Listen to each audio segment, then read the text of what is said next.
So I had time to think last night because I'm going to go a little bit different with the book than I thought I was going to do.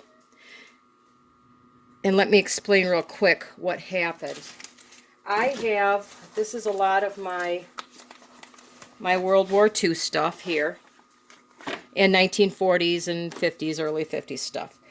Well, this little booklet I am probably going to tear apart. It says 1942 in the corner here. It has some recipes and it has some kind of cute, pictures in it, things like that. This one doesn't mean a whole lot to me as far as not wanting to tear it up. I do like it. I'm having trouble tearing up any old book, but so this one I might use for some decorations.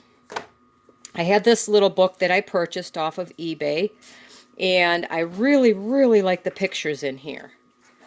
So I don't know if I'm going to make a pocket for it and leave it as is, or if I may take some of these pictures out and use them as part of the decorations. I haven't quite decided on that yet. As far as my memorabilia, this has nothing to do with it. This is a ration book envelope and ration books, and as you can see, they're pretty fragile.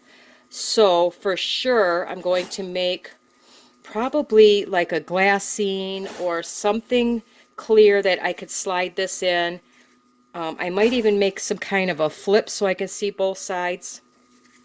And then the books themselves will be in some type of a pocket as well, so that if I want to, I could look at them. This one has a few stamps left. Again, I could put this is empty pretty much on the inside, so I could just use that as is.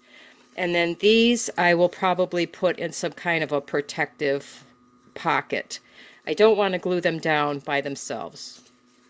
So I'm looking at probably, like a little glassine bag or something on that order. This book has a lot of the stamps in it. So it's too big to lay open like this in my book. So I'm thinking again of something where I could protect it and then flip it and be able to look in it without gluing it to the book. And these little things are really cool. This looks like Louis Poppy was selling eggs to Bayer's Produce Company in 1948. And this is the receipts from when they sold the eggs to the grocer.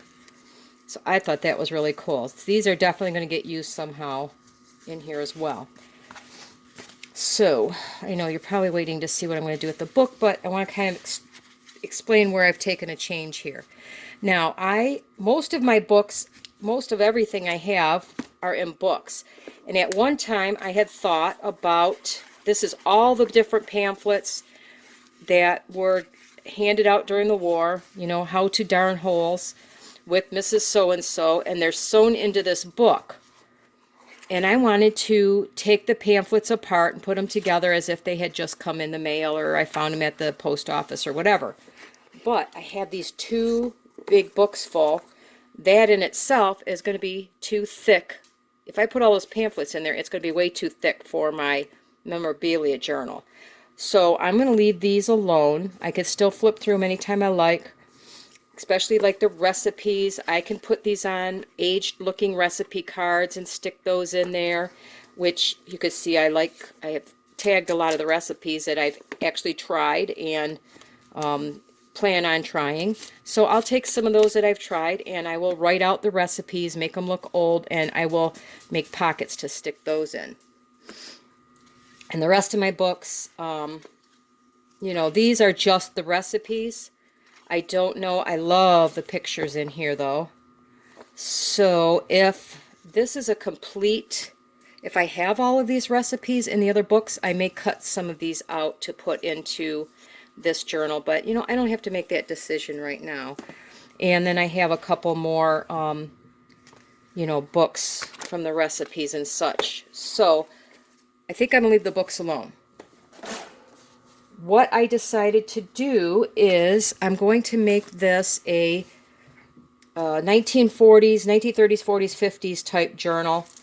Kind of generic. It's going to be like I received a letter from my, my guy at war type thing. I found this. This I don't mind cutting in at all. I'm going to use some of this to decorate it, but there's some really awesome like letters in here. This was actually saying that it's a top secret letter saying that a mission was done. I think this was, wait, oh, I don't know. I can't remember. Something about put an end to the surrender of the German forces. So that's really, that is basically how Eisenhower was notified that the Germans are surrendering. So I'm going to cut this out, and that is going to be, I'll probably back it to make it look like a letter with just some, old paper that's been aged down. I'll keep the little description, and I'll put this in like an envelope as if Eisenhower just received this telegram. I thought that was really cool. I love this picture on the back. So I'm going to use that in the journal.